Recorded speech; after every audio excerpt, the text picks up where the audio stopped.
Olá, sejam bem-vindos a mais um episódio da temporada FutureCon Connect. Sou Márcio Montagnani, apresentador e colunista do portal IT Show e tenho o prazer de conduzir essa primeira temporada de podcasts sobre o universo de TI, telecom e cibersegurança. Estamos entrevistando personalidades, executivos do setor para trazer conteúdos extremamente ricos para você. Então já te convido para acessar o link que está aqui na descrição deste episódio ou digital.futurecon.com.br para você ter acesso a todos os episódios dessa temporada e também ao material de apoio, que é um material que vai te ajudar a consumir de uma forma mais densa todos os conteúdos da temporada. Então, acesse agora mesmo.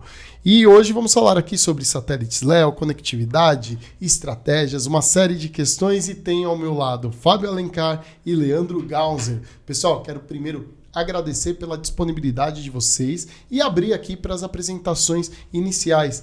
Fábio, seja bem-vindo. Bom, eu que agradeço a oportunidade aqui. É uma honra estar falando aqui com o ambiente da FutureCon, né? Um evento de grande sucesso. Um prazer estar com o meu amigo Leandro e a oportunidade de a gente falar, né, do que a gente mais gosta aqui de trabalhar, que é realmente comunicação via satélite. Eu já trabalho há mais de 40 anos no setor. Hoje também tenho a honra de presidir o Sindicate, que é o sindicato patronal das empresas de comunicação via satélite, e esperamos que a gente possa ser, né, de utilidade aos nossos telespectadores aqui no podcast. Obrigado. Muito obrigado pela presença. Quero também abrir, Leandro, por favor. Bom, obrigado pelo convite. É uma honra estar aqui. A gente poder falar sobre satélite, né? Então, para quem não me conhece, sou Leandro Gaunzer, sou diretor-geral da Viasat Brasil e responsável também, VP, pela área de banda larga fixa para América Latina e Latam. E o que eu sempre brinco, né, e eu acho que isso reflete bastante, há 10 anos atrás talvez satélite era meio patinho feio, né, Fábio, das conectividades. Então, quando alguém precisava contratar um link, falava, eu quero fibra, 4G, 5G... rádio, qualquer outra coisa, menos satélite. Quando não tinha, falava, então tá, vai satélite mesmo, né? E hoje, né, conversa de bar, se fala de satélite, então estamos aqui falando sobre satélite nesse bate-papo gostoso aqui. Perfeito. E, inclusive, o novo papel, né, da conectividade orbital é fundamental para a expansão de negócios. Eu queria já trazer esse tema para a mesa aqui, mas no olhar da alta gestão de tecnologia, que é grande parte da nossa audiência aqui, começando pelo Leandro.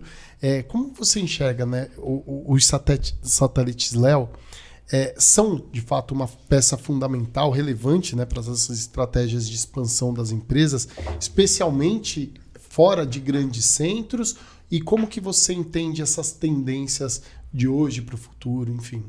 Então, acho que a primeira coisa para a gente falar, o satélite em si, ele faz parte, né, da matriz tecnológica do país, né? Então, você tem diferentes tecnologias e, dependendo da sua região, você vai utilizar uma tecnologia específica.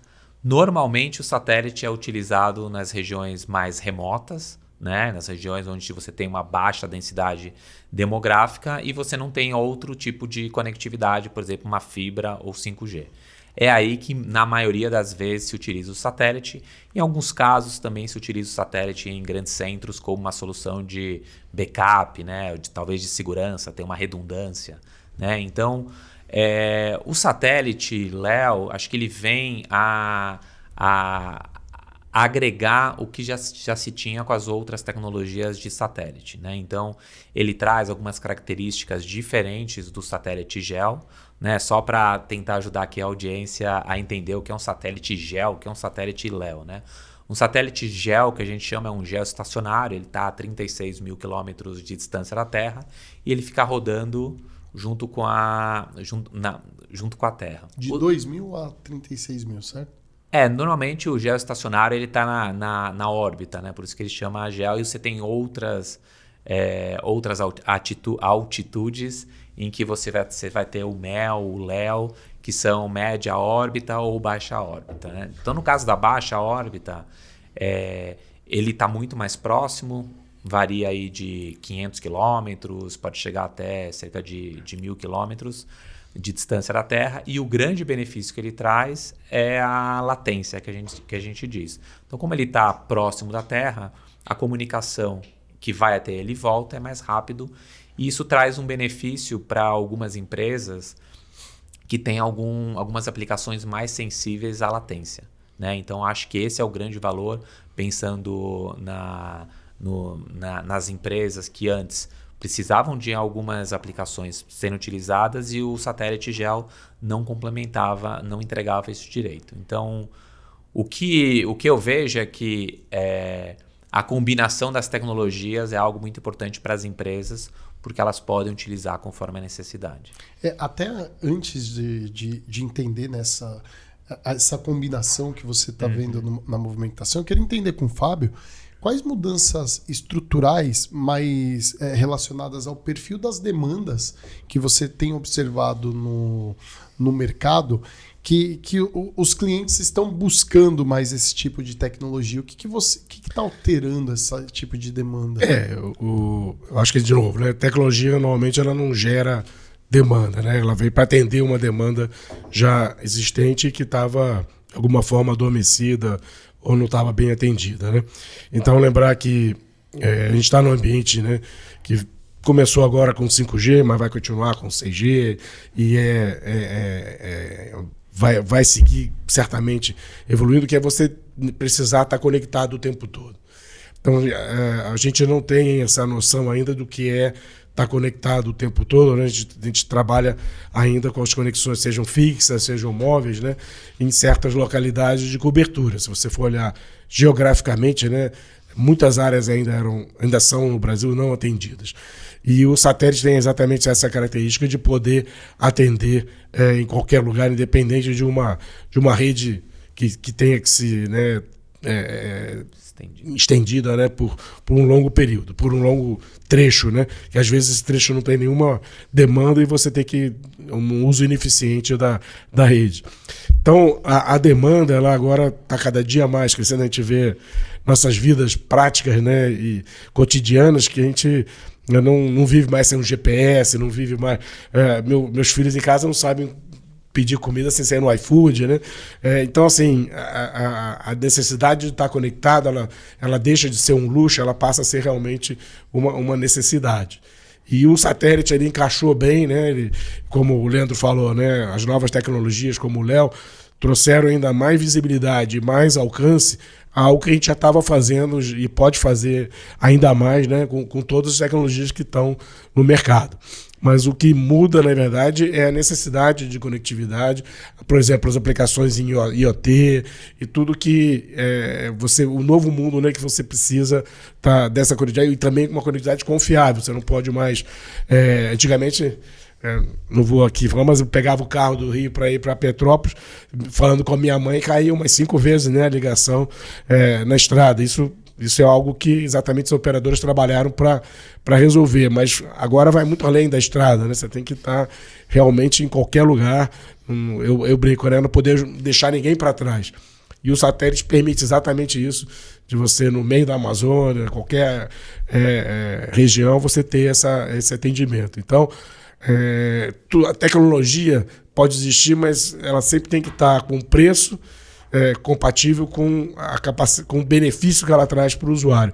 No momento que você traz um benefício e o usuário consegue pagar por aquela tecnologia, e aí ter uma equação positiva para ele. Não adianta ter só a tecnologia e um preço que não se sustenta, né, no longo prazo. Inclusive, um dos grupos que nós representamos, né, como a Itio, um dos grandes parceiros, são os CIOs do agro, e a gente vê a importância ali na agricultura de precisão, várias frentes principalmente. Inclusive, a gente vai bater um papo sobre isso mais para frente, mas você tocou num ponto com relação à continuidade operacional, né? Eu queria entender como que você avalia, né, o potencial, não somente dos satélites LEO, mas todo um ecossistema de soluções que já existem, que podem garantir ali modelos de negócios digitais e também a continuidade, né, de negócios como o backup, enfim, uma série de questões que você levantou na primeira resposta, Leandro. Legal, acho que tem algumas dimensões do que você falou, né? Você falou de agronegócio, eu acho que um dos principais mercados ou indústrias que se beneficiam da conectividade satelital é o agronegócio, né? E aí pode ser numa solução talvez standalone de satélite, mas pode ser numa combinação de tecnologias, né? Eu acho que isso é algo interessante. Conforme a necessidade, de repente, da fazenda ou da empresa, você pode combinar diferentes tecnologias, né? Então, acho que vou dar aqui um exemplo. Você falou de agricultura de precisão, né? Muitos casos de uso para a agricultura estão relacionados a um consumo muito baixo de banda, né? Você precisaria, por exemplo, você pode ter um monitoramento da água, né? Você precisa saber se, por exemplo, naquela região ou naquele solo você tem a umidade do solo. Então, assim, é algo que você precisa de um consumo de banda muito pequeno. Mas, por outro lado, você pode ter ali uma fazenda em que você tem a necessidade de ter tratores autônomos, por exemplo, né? Então, para isso, você precisa de uma largura de banda maior. E como a gente pode combinar as tecnologias, né? Então, no primeiro caso, você pode ter uma solução de IoT diretamente ligada no satélite. Perfeito, funciona e é um custo relativamente baixo.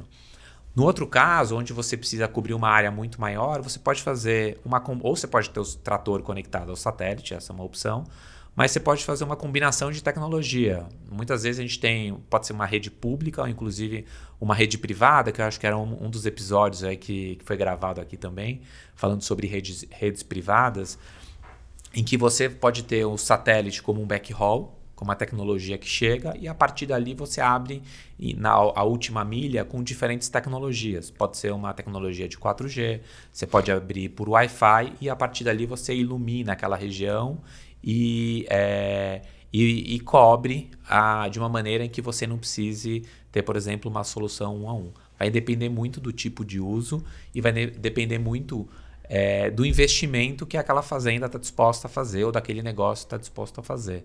Então, eu acho que as empresas, né, e eu falo fazendas, mas na realidade são empresas, elas têm que estar preparadas e ter um alinhamento muito grande entre a necessidade que eles têm do tipo de uso e a área de tecnologia e talvez TI, né? Em algumas empresas você vai ter uma área de tecnologia separada da área de TI, em outras vai ser a própria empresa. Então, é fundamental ter o conhecimento da tecnologia pela empresa e junto com os integradores ou diretamente com empresas de satélites definir qual é o melhor uso dessa tecnologia. Perfeito. E, Fábio, a conectividade ela muitas vezes é percebida ali como algo temporário.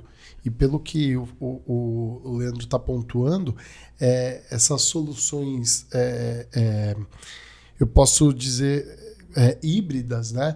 Elas podem somar satélites, fibra. Como que você enxerga, como que o executivo ali de tecnologia deve selecionar as melhores? Existe uma cartilha de melhores práticas para seleção ou cada caso tem que ser estudado, enfim? Não, esse é um bom ponto, né? E claramente eu acho que não é uma colocação precisa você botar, né, o satélite como só uma solução temporária. Eu gosto do modelo, né, que o Leandro comentou de integração, quer dizer, acho que primeiro que para o cliente, né, para o usuário, ele está preocupado que o serviço funcione, que ele tenha acesso, né, às aplicações, ao que ele quer trafegar. Então, a tecnologia que está por trás, seja LEO, seja GEO, seja fibra, seja móvel, né, deveria ser transparente, né, do ponto de vista da aplicação. Ele vai escolher, né, a melhor solução, melhor serviço, conforme os seus quesitos de capa banda, de latência, disponibilidade, custo. Isso é outra coisa fundamental, né? Eu não sei, eu tenho aqui eu acho muito engraçado as pessoas às vezes não colocarem custo, né, na hora de avaliar. Eu, né, trabalho muitos anos, né? Teve uma época... Eu tenho uma casa na região de Petrópolis. O Leandro já escutou essa história tantas vezes, já está cansado. Mas é na região de Petrópolis, que se você olhar lá no mapa, está super coberto com fibra e tal. Mas quando você vai para 30 quilômetros ali do centro da cidade, com montanha, né? Não tem nada. Eu não tenho nem 2G em casa. Então, eu tenho uma solução de fibra, um pequeno provedor, e tenho uma solução satélite. Então, mantém as duas. Lá atrás, muitos anos atrás, eu tinha uma solução satélite, eu não vou dizer 20 anos atrás, que era uma solução ainda assim, o custo era muito alto, então realmente a aplicação tinha que compensar. Então eu me lembro que eu estava colocando lá e o pessoal passou, puxa, que naquele tempo não tinha fibra também, então não tinha nada. Aí a pessoa, nossa, você tem satélite aqui, é isso que nós precisamos. Falei, não é, porque aqui custava não sei quanto mil o minuto de voz, o megabit. Então aquilo não era o custo não levava a ser uma solução que você podia botar em qualquer lugar. Hoje não, hoje, né, de novo, o satélite tem que estar cada vez mais próximo dos custos e preços do serviço terrestre para ficar ao máximo transparente. E essas soluções de multi-órbita, onde você coloca não só as órbitas, mas também o terrestre, é o que eu acredito que cada vez mais vai acontecer. Porque eu volto a dizer, no meu condomínio, poucos têm satélite como eu. E quando a gente botou a fibra, né, o pessoal falou, fibra, fim de semana aqui, para que fibra e tal. Hoje, se a água faltar, ninguém reclama. Se faltar a fibra, todo mundo reclama. E eu pago lá o meu satélite, então cai a fibra, entra o satélite, cai o satélite, entra a fibra. A minha esposa nem percebe. Então, assim, eu que sou UTI lá, né, tem que ir lá e ver e tal, mas ela... Para ela tem 4 pontos de Wi-Fi, ela loga num, no outro, não faz a menor diferença. E é isso mesmo que eu acho que tem que chegar no ponto onde você usa o satélite da melhor forma, da forma mais inteligente possível, para complementar a sua rede. Mas continua buscando lá. Uma coisa não vai acabar com a outra, né? Aliás, no Brasil a gente tem um pouco de mania de achar, né, campeões e o carro elétrico vai acabar com a gasolina e isso, o álcool ia acabar com a gasolina. Então, assim, eu sou um pouco contra esse conceito de que tem que apostar todos os ovos na mesma cesta. Não, quanto mais distribuir os recursos, melhor. Você tem mais competição, mais condições de garantir que você é bem atendido. Então... Mas quando a gente vai para o universo no contexto corporativo, né, eu queria que você me ajudasse a elencar, né, os principais critérios técnicos ali operacionais para implementar uma malha híbrida eficiente e resiliente, porque dentro de casa, a gente como TI, a gente tem o SLA maior, né? Depende do dia, mas a gente... Depende da esposa, o meu é complicado. O filho também, né? Depende do jogo. Exatamente. É complicado. Assim, acho que, como você falou, depende muito caso a caso, né? Eu acho que hoje existem tecnologias, por exemplo, o SD-WAN, que eu acho que é algo que está bastante hoje vou dizer na moda, mas é o que se vem utilizando, onde o próprio sistema escolhe qual a melhor tecnologia ou a melhor saída para aquele momento, né? Então, você pode ter lá num próprio equipamento uma saída de fibra, uma saída de rádio, uma saída de satélite, e conforme o tipo de tráfego, né, tem algumas soluções que conforme o tipo de tráfego que está entrando, ele define qual a melhor saída. Então, ele tem lá o leque de opções, e conforme a demanda ou inclusive conforme a disponibilidade, né? Então, o exemplo que o Fábio estava dando, né? Você está lá na sua fibra, que em teoria, né, se você tem uma região que tem fibra, normalmente é a sua melhor opção. Mas digamos que já acontece muito no interior, né? Uma ventania, uma chuva, né? Ou passou um caminhão e levou a fibra embora, né? Você não fica sem o serviço. O sistema automaticamente escolhe uma segunda ou terceira rota ou opção de tecnologia e a partir daí você como usuário é totalmente transparente, né? Então o que as áreas de tecnologia e TI têm que trabalhar é para que os seus clientes internos não percebam que existe algum problema de tecnologia e o satélite, na nossa visão, e falo nossa aqui como indústria, né? Ele funciona muito bem como um serviço quando ele não é o principal, como um serviço de redundância, né? A gente tem visto muitos casos no interior do Brasil, ou nos rincões do Brasil, né, como a gente fala, de muita instabilidade em algumas tecnologias, porque no Brasil a fibra a gente chama que é aérea, né? Ela passa pelos postes e está passível aí das questões climáticas. E o satélite normalmente é uma solução bastante estável, né? E bastante confiável. Então isso ajuda as áreas internas a se programarem em caso de alguma situação. Até você comentou sobre latência, SD-WAN agora, QoS. Mas a necessidade de cada vez mais tráfego, cada vez mais informações e menos latência, ela é evidente, né? E eu queria entender como vocês avaliam, né, os avanços do desempenho de satélites LEO, mas também o que vocês enxergam de tecnologias inovadoras que estão aí à disposição e que não estão especificamente nessa pauta, mas que podem ajudar os executivos a compor uma estrutura mais sólida. Eu acho que a primeira coisa, e aí depois deixo o Fábio complementar, é que assim, os satélites LEO, eles têm um grande benefício que é a questão da latência, né? Isso eu acho que isso é claro, né? Por outro lado, os satélites GEO, o que eles entregam de valor é que eles entregam muita capacidade numa região específica, né, com um único satélite.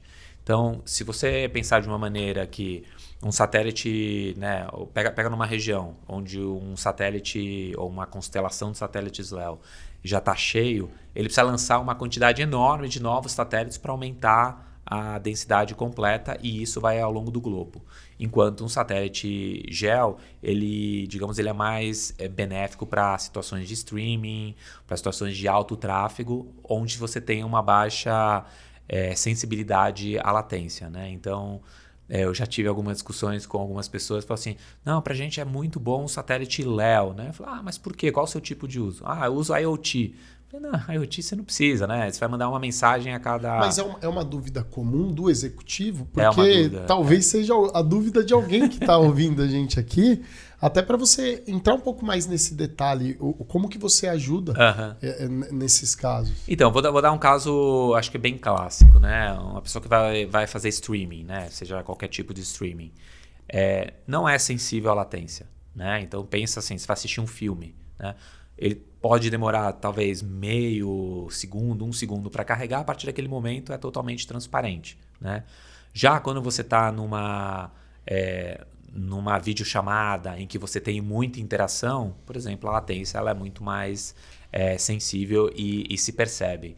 Então, eu acho que essa é uma diferença que a gente pega, né, talvez a principal empresa de LEO trouxe uma questão talvez de velocidade e de questão de latência, mas alguns estudos internos nossos diz que cerca de 80% a 90% das aplicações hoje não são sensíveis à latência, né? Então, acho que esse é um ponto importante. Eu acho que então, voltando à sua pergunta, o que o executivo de telecom e TI tem que analisar é uma questão de custo-benefício para a solução dele. Então, para que ele vai usar, quanto custa, e a partir daí ele vai ver quais são as opções que tem no mercado para que ele possa atender. Independente se é LEO ou GEO. Acho que essa é uma questão relevante para ele entender, né? Voltando ao ponto do Fábio, e eu tenho certeza que os executivos que estão aqui são muito cobrados, né? Como somos nós também pela questão de custo, né? Então, qual a melhor solução que vai me entregar o que eu preciso, né? Então, acho que esse é o ponto que o executivo deveria olhar. Eu queria escutar o ponto de vista do Fábio também. Tem essas questões sensíveis de latência, também alta disponibilidade, aquela questão, né? Muitas vezes a conscientização do executivo que não precisa daquela determinada tecnologia, ou existem outras opções. De novo, você tem que procurar conhecer bem, né, as necessidades, o que realmente afeta a sua aplicação, né? A gente tende, por exemplo, o mundo da fibra, né, tende a falar sempre, não sei, gigabit, megabit, e a velocidade, né, como se fosse a única coisa. E a velocidade, por exemplo, a gente pode sempre usar o exemplo da Marginal, né, Pinheiros. Você pode estar numa Ferrari ou num Gol, né, de 88, que quando tiver engarrafado, os dois vão andar na mesma velocidade, né? Então, assim, não adianta você olhar só um critério, né? Um critério de qualidade que parece importante em um certo momento, mas que não é isso que realmente faz a diferença. Então, o mundo também está ficando cada vez mais complexo. O Leandro falou algumas referências a LEO, né? Mas o LEO, por exemplo, é um mundo que está cada vez também tendo variações, né? Constelações diferentes para usos diferentes. E é um desafio, porque cada constelação ela tem sua característica de de operacional, né? Desenhada exatamente em função da aplicação que vai suportar. Por exemplo, uma constelação para IoT deveria buscar, né, ser o mais... o cliente o usuário poder usar o mesmo terminal que ele usa no terrestre, no satélite, que é um dos problemas que tem, né, quando você tem que usar terminais específicos para satélite. Isso ainda é difícil, né, por causa exatamente das condições. A gente fala mesmo, Léo, estamos falando de 500 quilômetros de altitude, de distância, né? Onde é que você tem em terra 500 quilômetros, 1.000 quilômetros, né? Então, assim, de novo, é muito importante saber o que você realmente precisa e encontrar a equação de custo-benefício daquela demanda. Eu sempre uso os exemplos mais simples. Agora, voltando ao exemplo familiar, né? Quando eu cheguei em casa em 2000 e pouco, eu trabalhava na NET, né? A gente estava lançando o Virtua em São Paulo, e eu cheguei em casa todo feliz falei para minha esposa, no dia seguinte a gente ia instalar um 256 kilobits por segundo, né? Full duplex, era ida e volta, um desperdício no canal de retorno, e para ficar, né, uma solução o tempo todo ligado. Minha esposa olhou e falou, para que eu quero? Você está gastando dinheiro à toa com esse negócio. Minha solução de escada aqui na América Online, né? 56 kilobits quando dava, né? Já me atende plenamente. Isso aí é para você fazer joguinho, alguma outra coisa, né? Então, assim, naquela época era um luxo ter um 256K full duplex. Hoje eu volto a dizer, né? Em casa, a aplicação mais sensível é o modem de 300 megabits atendendo o videogame das crianças, né? Então, assim, voltando para o profissional, ele deve olhar em várias opções. E é muito fácil, às vezes, você ficar focado só naquilo que aparece mais, né? Que tem mais marketing, que tem mais divulgação. É importante pesquisar e buscar soluções diversas que estão no mercado aí, que atendem, às vezes, melhor o seu custo-benefício, né, no longo prazo. Só queria complementar, acho que também, pensando no executivo, acho que tem um ponto importante que é o SLA, né? Então, assim, qual o SLA da solução que você está contratando? Porque no final você precisa garantir seu uso lá na frente, né? Então, algumas empresas no mercado, isso em geral, tem um SLA maior, menor, algumas inclusive nem te garantem, né? Tem uma solução de best effort, que a gente chama. Então, acho que tem essas variações que, como o Fábio falou, tem que sentar, tem que procurar, entender o que faz mais sentido para cada solução. A gente tem satélite... né, a conectividade em si, né, ela tá em todas as indústrias do país, né, ela é parte integrante das soluções. Então você tem desde energia, automotivo, logística, segurança. Então, para cada um desses usos, você vai ter uma necessidade diferente, um SLA diferente. Isso é fundamental. Uma outra questão que eu queria entender o ponto de vista de vocês é com relação à compliance, privacidade, enfim, que é uma preocupação que o executivo que está selecionando, obviamente ele tem que levar em consideração nessa seleção, mas efetivamente, no ponto de vista regulatório, quais são os principais entraves ali para garantir o compliance, segurança dos dados em uma arquitetura, né, baseada em satélite? Eu posso começar só lembrando até um ponto importante, né? O Brasil sempre foi pioneiro em satélites, sempre teve uma liderança no mercado, desde o comecinho lá da década de 70. E, nesse caso, a Anatel também sempre teve um papel muito forte de reguladora do mercado. E nesse papel de reguladora, exatamente, ela protege o cidadão, né, o nosso mercado, de ser explorado simplesmente sem a contrapartida, né, de garantir a qualidade do serviço. Então, assim, existe todo um processo de autorização, né, de censamento, recentemente até saiu mais na mídia aí, né, por causa dos grandes projetos, mas sempre foi, né, os satélites brasileiros são satélites que ocupam posição orbital brasileira, o que foi notificado na UIT, que é o órgão que controla, né, o uso da órbita, do espaço. Mas, de modo geral, o Brasil sempre trabalhou bem, tanto com satélites brasileiros quanto estrangeiros, mas com uma regulamentação muito clara, né, que exige o atendimento a certos padrões, de forma a garantir que você simplesmente não vai abandonar, né, um cliente mal atendido, ou vai ter um equipamento que causa dano, problema. Então, eu diria simplesmente, né, buscar na Anatel as informações, tanto de satélites e constelações autorizadas, quanto de equipamentos homologados, né? Eu, às vezes, me surpreendo ainda de existir gente que usa equipamento, né, não homologado ou acessa sistemas que não estão autorizados, porque, aliás, né, em alguns setores a pirataria ainda é um grande problema no Brasil, mas para quem é sério, quem quer trabalhar direito, eu acho que o Brasil está muito bem assim, regulado e normatizado. Não sei se o Leandro... Não, eu acho que só explorando acho que talvez uma outra perspectiva, eu concordo plenamente com o Fábio do ponto de vista da Anatel, acho que é uma agência bastante forte, né, e atuante, isso é muito bom para a nossa indústria de telecom de maneira geral. Eu acho que tem uma questão que hoje se fala muito sobre a soberania dos dados, né? Eu acho que isso é muito importante para as empresas que contratem, né, verifiquem como ela vai receber os dados ou se essa empresa, por exemplo, tem os dados aqui no Brasil ou se está fora, onde eles estão guardados, porque no final...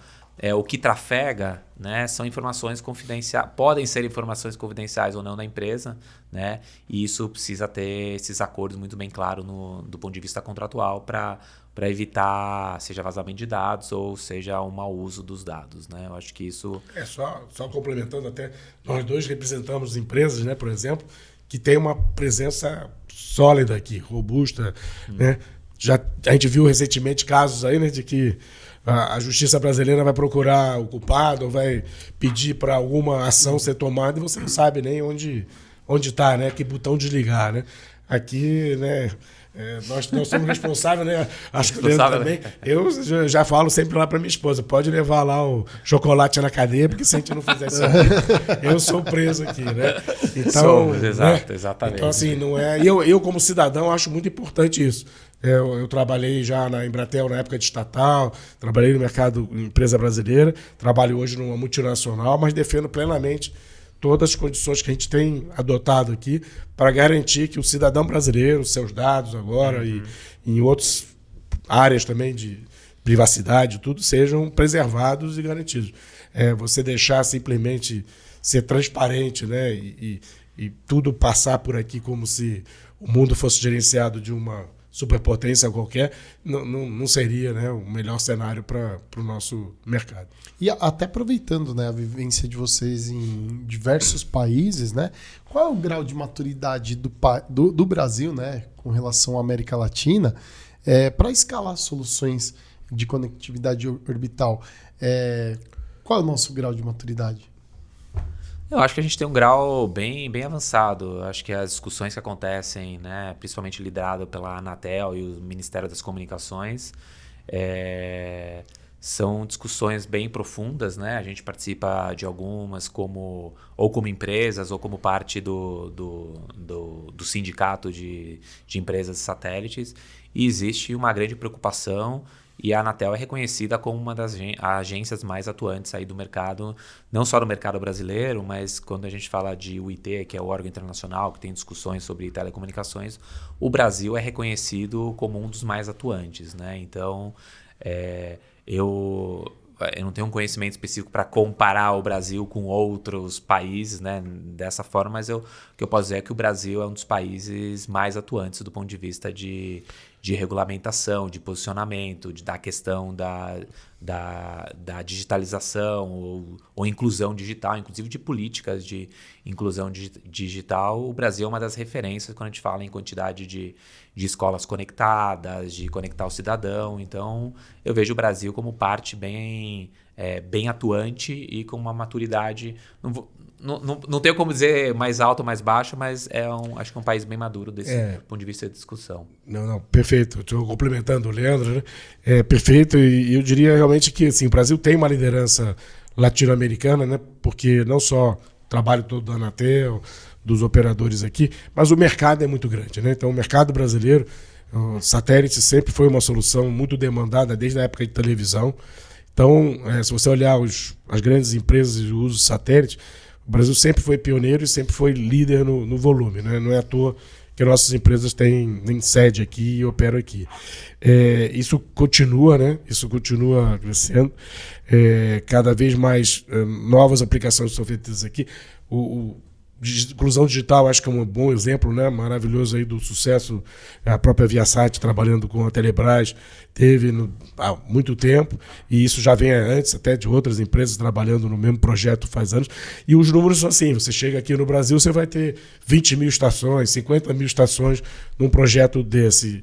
Em outros países você vai ter 1.000, 2.000. Talvez o México, a Colômbia tiveram alguns projetos que chegam no alcance. Mas às vezes a gente esquece, né? Eu uso sempre agora o sucesso da EAF, né? No Siga Anternado, não sei se vocês acompanharam, mas foi a migração de banda C para KU, daquela velha parabólica, né? Antena. E isso a gente acompanhou muito no Sindichat e cansava de escutar do pessoal terrestre falando: isso aí não tem mais, vai acabar. O dia que acabar a banda C lá, os caras, porque a gente falava que tinha umas 20 milhões de antenas, não, é impossível, 20 milhões de casas ainda receber televisão via satélite. Pois depois da migração, a gente tem hoje mais de 15 milhões de casas ainda recebendo satélite e que tiveram equipamento novo. Ou o governo usou a verba do leilão de 5G, ou as pessoas foram lá e compraram o kit. Mais de 10 milhões compraram kit para continuar recebendo televisão via satélite. Então, aí, de novo, quando eu falo lá em Luxemburgo, a minha empresa sede em Luxemburgo, o pessoal fala: poxa, mas não foi muito sucesso, não, foram só 15 milhões, gente. 15 milhões não tem um sistema na Europa que tem 15 milhões de casos, né? Então a gente, às vezes, esquece do tamanho do Brasil. Não é à toa que todos os players, né? Teve um em particular, né? Aquele que a gente não quer mencionar o nome, veio aqui até no estado de São Paulo, né? Não é porque ele gosta dos belos olhos de alguém ou não, é porque ele reconhece que o Brasil é um mercado-chave. Então, em satélite, nas Américas, o Brasil sempre foi e vai continuar sendo um mercado muito importante. É uma curiosidade, né? Porque, voltando para o universo corporativo, existem muitas tecnologias legadas que a alta liderança de TI às vezes não consegue justificar investimento em novas tecnologias. Enfim, o que vocês recomendam, né, para esse executivo, para até ajudá-lo a trazer os principais pontos para conscientização do board, enfim, em novos investimentos, até pensando no retorno de investimento. Quais são os principais pontos que o executivo deve levar em consideração? Eu acho que um ponto, a gente trabalha bastante com a área rural e com empresas, e o que a gente vê, alguns dados que a gente tem, varia um pouco de indústria, mas por exemplo, uma fazenda conectada aumenta entre 20% e 30% a produtividade, né? Então, e mesmo falando de pequenos ou médios produtores, né? Então você fala: não, sabe o que a gente não precisa aqui, eu tenho aqui toda a minha parte de, sei lá, pode ser de gado ou alguma plantação, sei lá, feno, eu não preciso de conectividade. E a partir do momento que você consegue colocar a conectividade, obviamente, junto com soluções de aumento de produtividade ou eficiência, existe um ganho muito real para aquela empresa, né? Então, eu acho que o grande desafio que ele vai ter é como ele mostrar onde estão os ganhos de escala ou ganhos de produtividade que ele vai ter a partir do momento de ter uma conectividade. Hoje, o agronegócio ele é majoritariamente, quando a gente fala em quantidade, mais familiar, e você tem poucas, não vou dizer poucas, mas você tem grandes empresas, né, que são realmente estruturas, algumas até multinacionais. Então, o que eu vejo como a gente talvez possa ajudar ele a levar esses dados para que ele realmente consiga estruturar um projeto e a partir dali falando assim, bom, a partir desse projeto aqui eu posso de repente reduzir o número de funcionários, se é um caso, porque eu vou digitalizar, ou aumentar a produção, porque eu vou ter mais dados e vou ter uma precisão melhor, por exemplo, nas datas de colheita, ou de adubação, ou de plantação. Então, eu acho que falando da indústria de agronegócio, e deixo para o Fábio se ele tiver alguns outros exemplos, que a conectividade aumenta entre 20% e 30% a produtividade de muitas empresas. Concordo plenamente, né? De novo, é sempre olhar a aplicação, né? O que você está buscando e qual é o ganho que aquela conectividade vai te dar, né? Esse exemplo do agronegócio, mas obviamente outros setores onde uma interrupção do serviço por uma hora vai custar muito mais caro do que, né, qualquer conectividade que você possa colocar. E uma alternativa é até mesmo a terceirização, né? Buscar empresas para fazer o compartilhamento. Claro, claro. Não, isso é o ponto que eu ia levantar de novo. Compartilhar, terceirizar. E eu acho que a gente tem que dar atenção ao serviço, né? Porque a gente está falando muito tecnologia sempre, né? Equipamento e tal.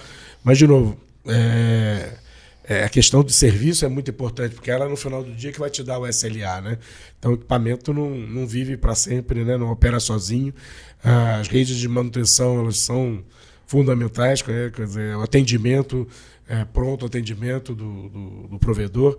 Então, novamente, você tem que minimizar os impactos, né, da perda da conectividade desse negócio. Outra área que eu acho que cada vez mais importante utilizar a conectividade é segurança, né? Você ter visibilidade, os riscos que você tem em várias aplicações onde a segurança, né, seja física, né, pessoal, seja de dados, seja de patrimônio, né, cada vez maior. Hoje em dia, aliás, brincando de novo, né, você não consegue mais fazer nada na rua que alguém te gravou, né? Mas você sai dos grandes centros, começa a ser mais difícil. E volto a dizer, lá na região onde eu tenho casa, a gente cada vez está colocando mais câmeras para problemas de lixo, de remoção de lixo, problemas de incêndio, onde eu tenho casa tem muito incêndio. Então, com isso, você consegue ter informação antes de ocorrer. Mas, de novo, é olhar muito a aplicação, né? Ver o que realmente a sua aplicação demanda em termos de SLA, em termos de disponibilidade, e não focar só no que é mais bonito, e baixa latência porque parece, né? Fancy, né? Isso. Parece assim que o carro eletrônico bonitão, mas vai botar lá na estrada lá que não tem nem posto de gasolina, né? Então, assim, tudo tem a sua aplicação e o recurso correto para avaliar. Perfeito. Inclusive, a gente viu uma corrida dos executivos até fazendo uma relação com o episódio anterior que nós tivemos aqui na FutureCon Connect. Muitas vezes o executivo ele vai pelo hype, né? Vi novas tecnologias, vamos migrar tudo para cloud. E qual o tamanho dessa conta lá na frente? E o que vai fazer com o legado?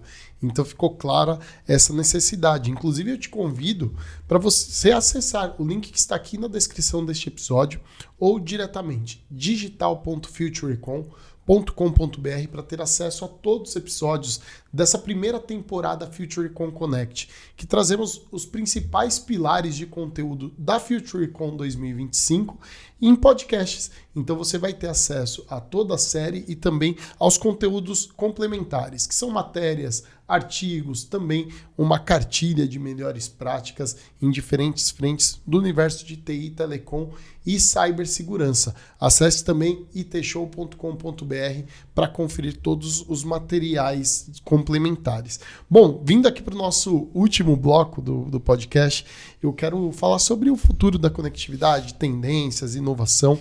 A gente até estava comentando, né, antes de entrar aqui no ar, sobre possibilidades da gente falar de outras tecnologias de forma mais aprofundada, né? Mas eu queria que vocês colocassem aqui na mesa o que vocês enxergam como tendência para o futuro, até para a alta liderança de tecnologia, que é a nossa audiência, já começar a pesquisar, já começar a abrir um pouco os olhos e talvez pesquisar um pouco além dos grandes players. Vou começar falando de tecnologia e acho que a gente pode fazer um ping-pong aqui. Vou começar falando de primeiro acho que na parte satelital, o que eu vejo que é a próxima onda aí de crescimento para o mundo satelital. O que se fala muito é o Direct to Device, né, que é conectividade de dispositivo diretamente do satélite, sem precisar de uma antena, né? Acho que, claro, porque você vai falar, não, hoje o dispositivo já é conectado do satélite, mas pensando que hoje você precisa normalmente de uma antena para receber o satélite e a próxima geração de serviços que vem satelitais é você poder conectar, seja para o usuário final, um celular diretamente para um satélite, sem precisar de uma antena. Então, seu próprio celular aí que hoje você tem, vai poder se conectar diretamente, ou pensando principalmente também no mundo de IoT, como você conecta através do satélite diretamente. Mas qual que é a grande diferença, pelo menos do ponto de vista aqui da Viasat? O mundo de satélite sempre foi um mundo de soluções muito proprietárias, né? Então, cada empresa tem a sua solução proprietária e o satélite já é um mercado de nicho, né? Quando você tem uma solução proprietária, você faz com que o satélite realmente se enquadre totalmente nesse mercado de nicho.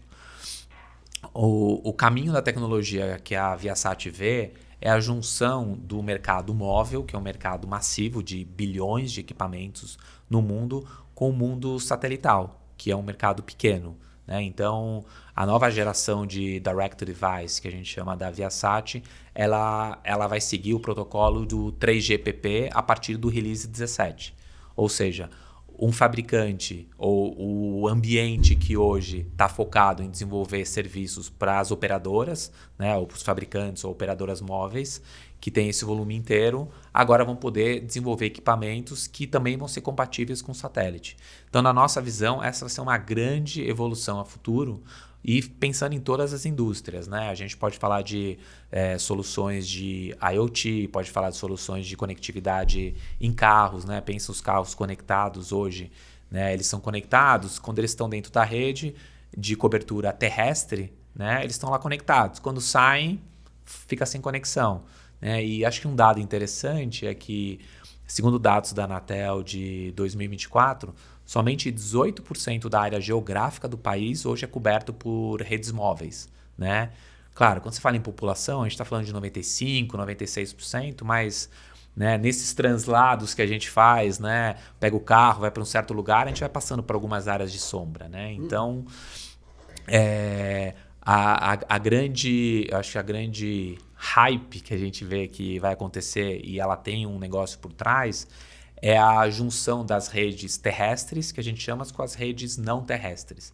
Eu acho que esse é um grande movimento que vai fazer com que o satélite, né, continue sendo comentado ali nos bares como soluções de que, não, hoje eu estou aqui, não tenho conectividade, em algum momento vai ser quase transparente para o usuário e vai fazer com que as operadoras móveis não tenham que construir torres ou pequenas instalações numa área onde a densidade é muito pequena, mas que do ponto de vista regulatório ela pode ser obrigada porque existe ali pessoas que têm que estar conectadas, né?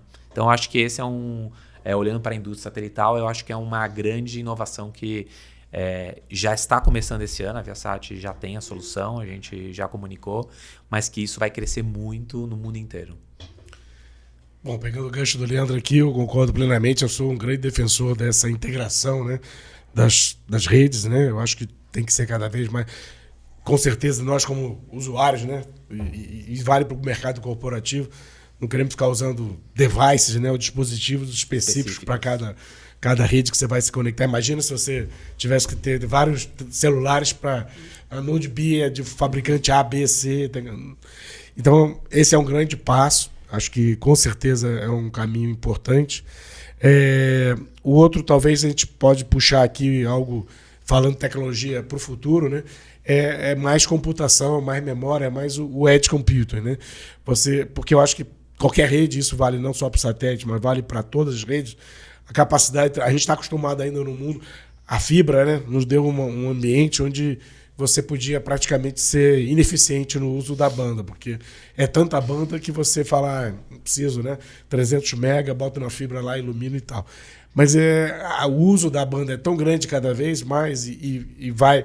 Aquele dado dos 18% eu acho excelente. Eu não gosto de falar muito com meus amigos onde eu trabalhava em operadora móvel, eles ficam chateados, mas é isso. E antigamente estava perfeito você atender 99% da população, porque era só gente que usava, né, a Corinthians. Agora com IoT, com carro, com máquina, com avião, tudo conectado, não pode mais ter essa falta de cobertura geográfica. Então, voltando para o meu ponto tecnológico é baixando o preço de memória, de processamento, os devices das pontas vão ter cada vez mais memória e isso permite, né, a rede tanto diminuir a latência, porque você aí passa a ter uma latência verdadeiramente baixa, porque não adianta nada eu ter latência baixa aqui se o meu conteúdo está no Japão, né, e eu tenho que buscar lá no Japão, pode ser por fibra, por satélite, vai levar muito mais tempo.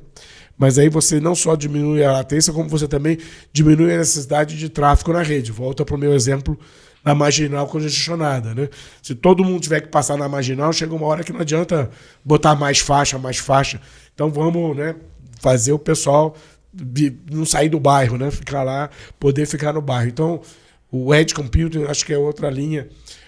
Ainda não estamos lá ainda, acho que ainda tem um trabalho a ser feito, mas não só de tecnologia como de custo, mas é um caminho que é sem volta, né? De você transformar tudo cada vez mais software, né? Mais configurável, mais reprogramável e levar para as pontas. Processamento nas pontas para evitar necessidade de ficar coletando, faz download nas horas de baixo tráfego, otimiza o uso da rede. A gente não está ainda otimizando, ou seja, a gente não tem hoje uma tendência de otimizar, a gente deixa engargalar onde engargala e bota mais, né, dá a solução bruta em um ou outro ponto onde pega mais, mas a gente ainda não tem redes inteligentes como eu acredito que daqui a 10 anos a gente vai ter. Perfeito. Pessoal, é impressionante como os conteúdos dessa temporada acabam se conectando. No episódio anterior nós tivemos uma verdadeira aula aqui sobre Edge Computing, já tivemos uma verdadeira aula sobre 5G e vocês contribuíram muito com muito conteúdo, não somente sobre satélites LEO, mas todo esse ecossistema de satélites em órbita, enfim, conectividade além da fibra, né? Então eu quero agradecer pela colaboração, parabenizar pelo conteúdo e abrir aqui para as considerações finais, começando pelo Fábio. Bom, de novo, agradecer, né? Tá aqui com vocês e com a audiência. Espero que tenha sido proveitoso, que a gente tenha conseguido responder as principais dúvidas. Vamos estar, né, lá presentes na FutureCon, presencialmente. E acho que, né, é um tema empolgante, que todo dia está vindo novidade. Eu sei que é difícil acompanhar tudo. Você falou bem, acho que no momento aqui a gente tende, né, a olhar só a primeira prateleira, né? Mas tem muitas prateleiras, tem que olhar com cuidado e buscar aquele que encaixa melhor, né? A solução que encaixa melhor no seu problema, e não ficar só olhando a solução, né? Sem entender bem qual é o nosso problema. Então agradeço mais uma vez e fico à disposição aqui. Sempre bem-vindo, Fábio. Leandro, por favor. Eu também queria agradecer, eu acho que é sempre muito gostoso, né? Isso daqui parece mais um bate-papo, né? Então acho que é super gostoso a gente poder explicar para a audiência, né, um pouco do conhecimento que a gente tem, que foi adquirido ao longo dos anos, e poder falar de satélite, algo que a gente adora, né? Então, eu acho que é super produtivo. E é isso, eu acho que o que eu deixo aí para a audiência pensar é como o satélite encaixa dentro da sua matriz de uso, né? Porque o que a gente tem visto é cada vez mais o uso do satélite em diferentes opções, né? E se faz sentido, né, como você encaixa isso, porque, de novo, já não é mais o patinho feio, acho que é uma tecnologia que cada vez mais está crescendo e os resultados, né, com quem a gente fala são muito bons, né? Então, agradeço e, como o Fábio falou, a gente vai estar na FutureCon, vai ter um painel sobre satélites. Isso, e a gente vai estar lá.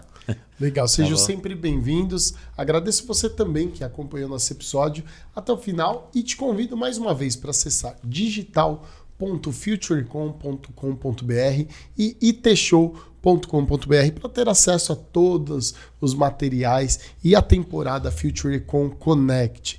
iTshow, seu portal de TI e cibersegurança.